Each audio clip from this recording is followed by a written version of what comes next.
How you doing? And welcome to the first episode of Unpopular Opinion. This is a new segment on a 2021 vision that me and Paul have been talking about for a while. And basically, just like it sounds, I'm talking about like unpopular opinions. Obviously, things in my opinion that I don't agree with that are extremely popular opinions. Um, and as you could tell by the wonderful cat wearing the Biggie outfit, the first one is going after Notorious BIG. A lot of people have talked about, the greatest of all time, who's the greatest of all time. They throw names out there. And one of the names they throw all the time is, Biggie Smalls. Me personally, being from Brooklyn, don't fully agree, but we'll get into it in a minute. So basically, the way this works is all I ask is, the viewers, obviously I'm here to comment. You guys can make, comments back. We can have dialogue. We can talk. But if you don't truly listen to me with open ears and try to understand where I'm coming from, obviously my opinion is my opinion. Your opinion is your opinion. I'm not trying to make you guys agree with me. I'm more talking about the way I feel and maybe shedding some light onto some of the things that I think people they're not aware of or they kind of overlook. And it's unfair to a lot of hip hop in general and other artists.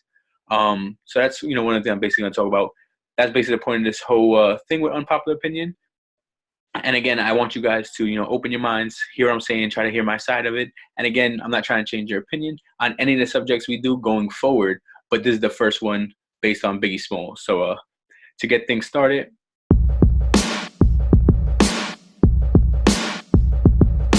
in my opinion, Notorious Big, Christopher Wallace, Biggie Smalls is not a top 5 MC, let alone number one, let alone the GOAT. So first, let me just talk about, in my opinion, when I'm judging an MC, I go off of, ability to rock the crowd, lyrics, content, context, their flow, the way they write a beat, how many albums they have. I a little bit do add sales, but to me, sales isn't as big of a deal because the best-selling artist isn't always the best rapper or the best MC in total, but sales do matter a little bit. Their impact on pop culture obviously does matter. However, it depends on how you're weighing that impact. You know what I mean? Those kind of things kind of are what I add into my MC list. Like, I'm not here talking about the best storyteller, talking about the best rapper of all time, the best lyricist. I'm talking about a complete package MC. And so to start this off, my belief is it is unfair to rappers and the hip hop community that anyone gets to like solidify their place just because they passed away. No disrespect to the family or to Biggie Smalls himself, because I do think he was a phenomenal rapper and a gifted artist for us and a big impact in hip hop, 100%. However, I don't think that just because you passed away, your spot's solidified. You could still get looked over. You could still get passed. Records are meant to be broken. It happens all the time. So, I mean, and we as a people, when we're judging this stuff, we do this a lot. We do it with, some sports people. We do it with singers. We do it with actors. Like, once they pass away, it's like, oh, he's the greatest of all time, or this is the greatest of all time, or one of the greatest, and it can't be touched. I think that's crazy. If I'm an up-and-coming artist, up-and-coming rapper, or my son or my daughter wants to be a rapper, or, your son, your daughter, they want to be a rapper, do they have to feel like they're never going to be number one because Biggie or Pac or whoever you feel that might have died is in that spot? They died, so we can't go past them. We'll never pass them, regardless. I think that's crazy. I don't think your spot should ever be solidified. I think it's competition, and someone will always get better. It might take years. It might take decades, but there's always someone who could beat somebody. But that's just my outlook on things. You know what I mean? That's how I feel about it.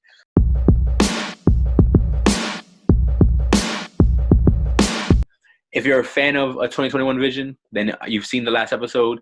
Then I kind of touched on a little bit, but I'm going to re-bring it up again. One, I do think Biggie was our first look at a gifted rapper who was manufactured for the hip-hop industry.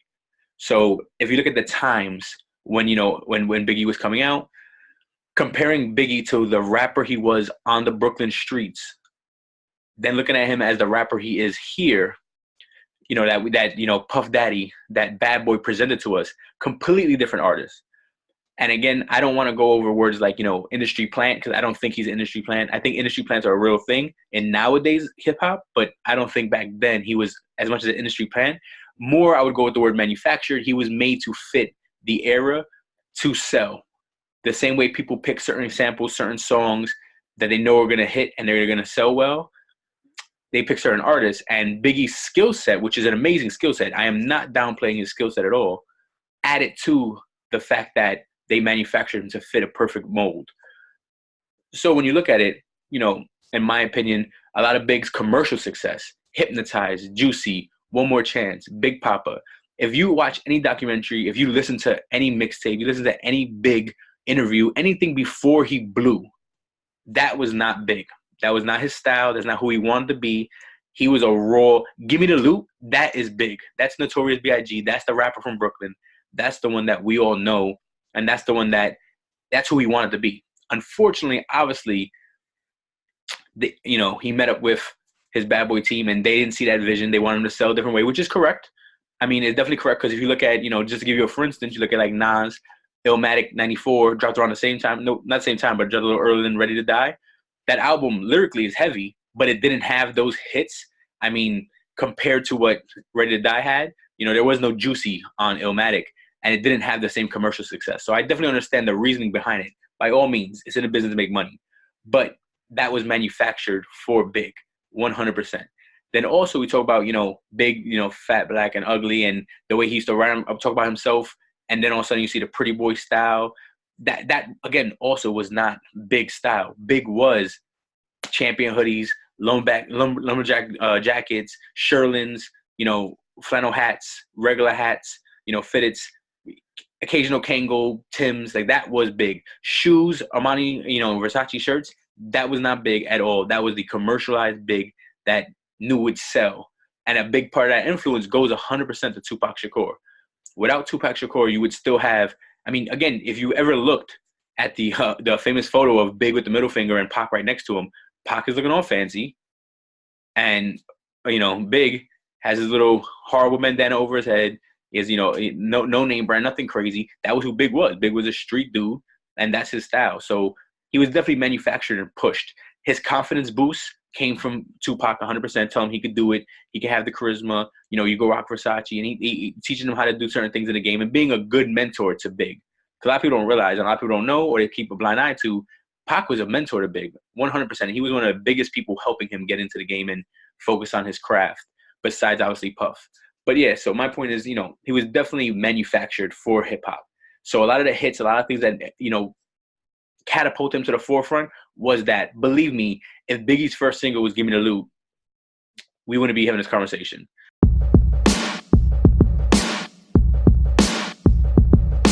So let's talk first storytelling. The dude's amazing. One of the best storytellers ever. Arguably the best storyteller ever in hip-hop, depending on how you want to go back and forth. I personally have Slick Rick as my favorite, but that's a favorite, not saying he's the best. But storytelling, phenomenal. Lyrics, this is where I think people get confused for lyricism. Big was not an advanced lyricist. If anything, he was actually very rhetorical, like it was very remedial. His lyrics were, wasn't nothing crazy. To me, the most lyrical he ever got spitting was probably, Notorious Thugs. And even then, like, nothing was advanced. Like, you knew what he was talking about. You didn't have to, like, look in a dictionary or try to understand a metaphor or break it down or get it later. Like, you understood what he was talking about. You got the lyrics. You got the punchline. It wasn't one of those things where you're like, oh, shit, like, play that back. Like, you heard what he said? Like, he meant this and it meant that, and it was a metaphor for this. You knew what Big meant when he said it. Like, there was nothing crazy advanced, but he was really good at putting it together, and his flow was ridiculous. He had a great flow. There is a tiny bit of cheat, not as bad as Big Pun, but there's a tiny bit of cheat because they did, cut his flow a little bit on tapes and let him stop because of obviously his weight and his issues. So, but his flow overall was still good. And the videos that you've seen of live performances, he's doing his thing. He doesn't have a backup guy doing all his lyrics. Little C did do quite a bit of his lyrics, but again, not doing all the lyrics. So I give him a little more credit for MC than I would give like a Big Pun, for instance. But still, his MCing overall part wasn't all there. He was able to put on a show. He did a good job rocking the crowd. But again, we have no clue how much that had to do with the Biggie influence, the Puff Daddy influence, the Pac influence, telling him how to do the show and how to do that. Because before then, Big was just going to stand still and spit on the mic. Like there was no movement to him. There was no dancing to him. There was none of that. So as far as the MC portion goes, I also don't think he's high up in that part either. But I give him storytelling, give him flow, delivery, bananas. And then overall, I mean, back then there wasn't really a word for it, but his swag of doing things musically was bananas. Like I definitely give him credit for that. But top 5 MC, I mean, forget that. Number 1 MC, I think that's an insult to a lot of artists out there for when it comes to MC. Then I honestly, me personally, I don't even think Big is top, the number 1 of all time in Brooklyn. So to me, that's Jay, but that's, again, my own opinion. So it's just something that, you hear all the time arguable. So I like to know, what you guys break down and what actually means, what do you put into play when you say top 5?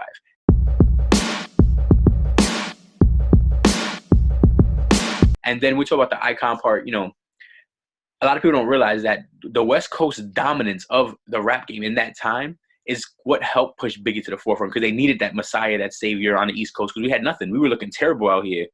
So we needed that messiah. So he got a lot, he got a big push and, that Bruce Leroy glow because of that. It wasn't because, he was just that fucking good. It was also a matter of people like, oh shit, refreshing. Someone from the East Coast who's killing it. He got, he could spit and he has hits. He's making music. I could listen to him in the club. Then I go in the street and listen to him in the car. So, but a lot of that, that East Coast, West Coast beef definitely helped push him, forward even more as being one of the main dominant artists coming out of East Coast at a time that we really needed him, since, the way I look at it, hip hop was created in New York. It was, created, as far as what we know, in, the East Coast, and then the West Coast took over for a short period of time. And, we were looking for, New York was looking for that breath of fresh air, and Biggie was definitely that. So I understand that. And I understand the people who are older than me, who to them, that was their icon because of that.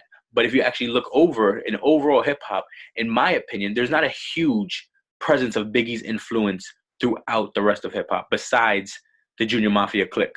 A lot of people talk about, like, Jay-Z, big, big influence by Big.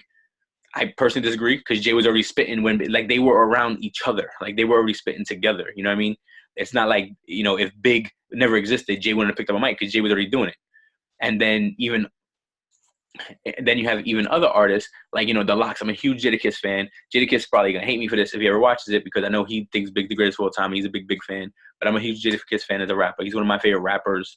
But Jadakiss, the Lox, like, they were around back then. They were spitting how they spit with Biggie there. They didn't change their style to fit to what Biggie did. So the influence for rappers in the moment weren't really there, and you don't hear much of his influence nowadays.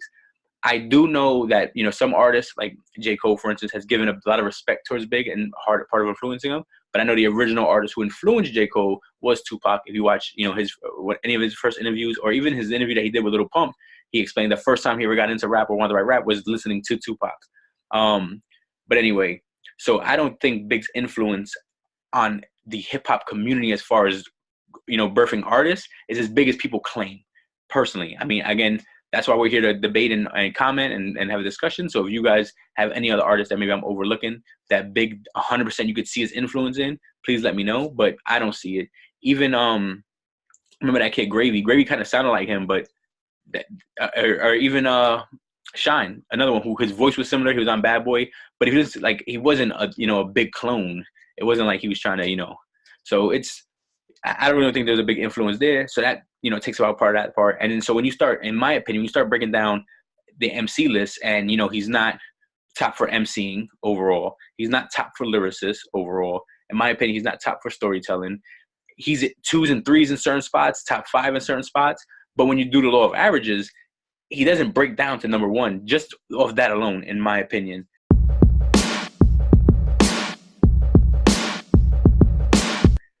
Granted, I understand. Unfortunately, he was murdered right before his second album was released, literally like 2 weeks before his second album was released. I completely understand that. However, time stops for no one, and that is not no one's fault. So it's unfair that someone, like, just to throw a name out there, I'm just saying this hypothetically, Kendrick Lamar, for instance, he might go down as one of the greatest or the greatest of all time if he keeps doing the way he's doing on his pattern.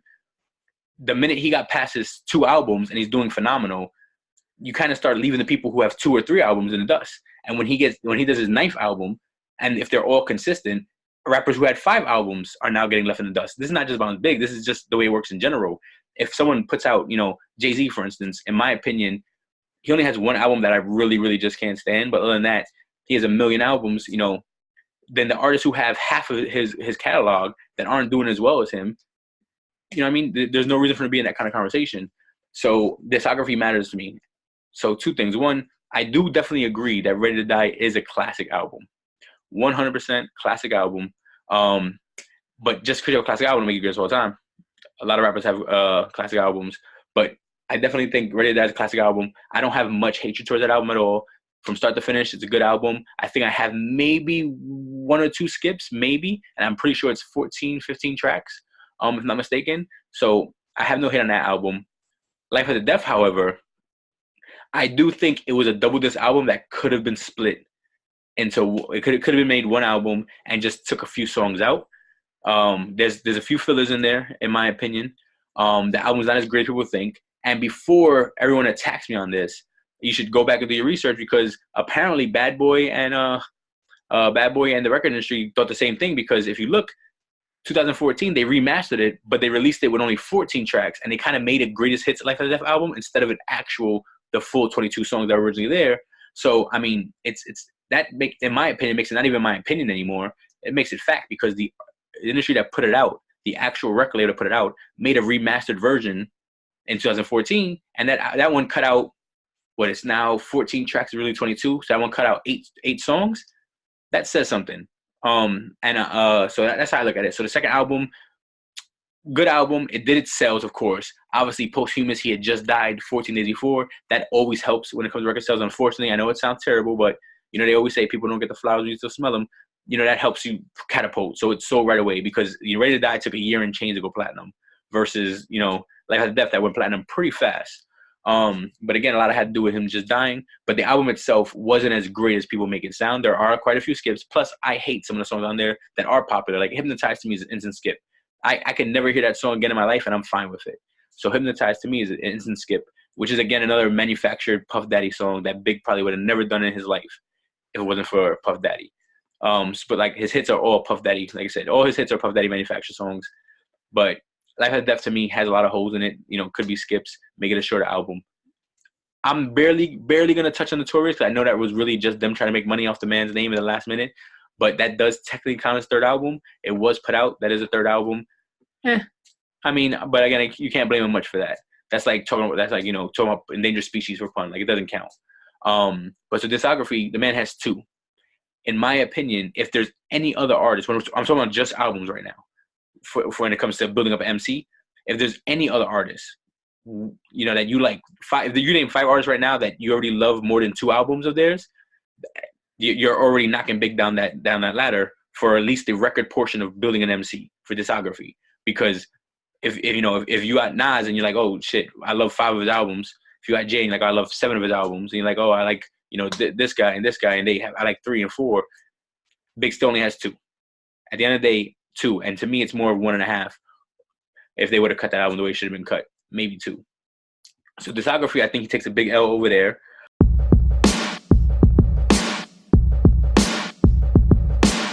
When you wrap that all together, to me, I just don't see how you could land him as the number 1 of all time, the greatest of all time, nor as top 5. He's definitely not in my top 5 overall.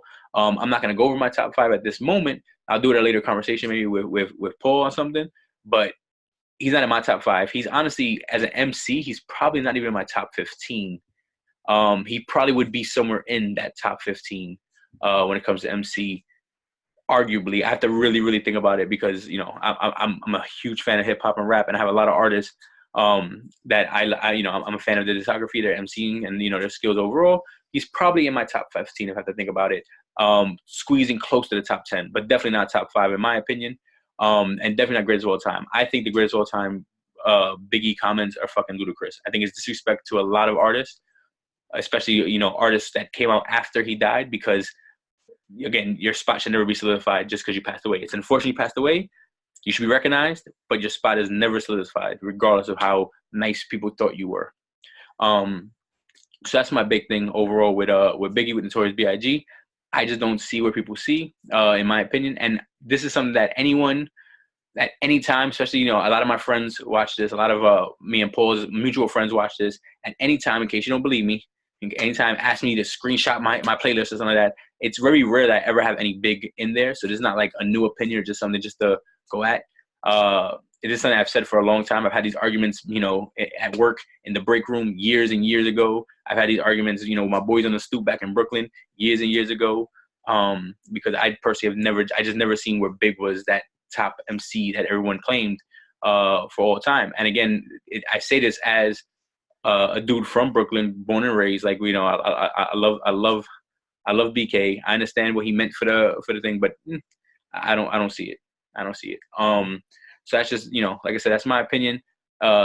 Overall, first episode on Unpopular Opinion. Hopefully you guys comment. Hopefully you guys, create some dialogue back and forth. I'm all good with debating. I'm not going to argue with you. I love arguing. I'm all good with debating. This is my opinion. You could voice your opinion. If you see holes in what I'm saying, I'm here to listen.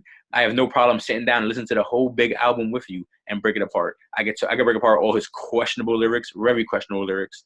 Things like, you look so good, I'll suck in your daddy's dick. Please, one of you guys explain that to me. That's the first thing I want one of you big fans to explain to me. Please make that lyric make sense to me where it's still not mad suspect. Please. Anyway, first episode on Unpopular Opinion. Please comment, let her know. Again, this is Big John, representing a 2021 vision. Thank you. Thanks for watching. If you enjoyed the show, hit the like button. Share it. Tell your friends about it. Let them know what's going on. Also, hit subscribe and the bell to be notified when new content is loaded, because there's much, much more to come.